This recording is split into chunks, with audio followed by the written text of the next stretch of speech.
In today's video, I'm going to use AliExpress coins to save on your purchases. If you've been wondering how to make the most of the coins, you're in the right place. So let's get started. First, open the AliExpress website. Make sure you're logged into your account. Now tap on your profile icon in the top right corner and select My Coins. First of all, you need to sign into your account and then you can tap on My Coins and you can view it on your current balance. Next, browse for items you want to purchase. You can use the search bar or browse through categories to find what you need. Before adding items to your cart, make sure the seller accepts AliExpress coins.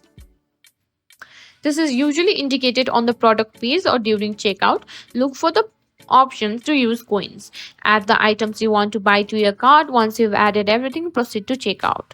During the checkout process, you'll see an option to use the AliExpress coins. You can choose how many coins you want to apply to your purchase. Select the amount and apply it to get a discount on your total.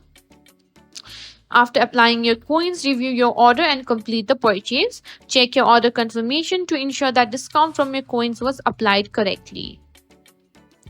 And that's it. You've successfully used AliExpress coins.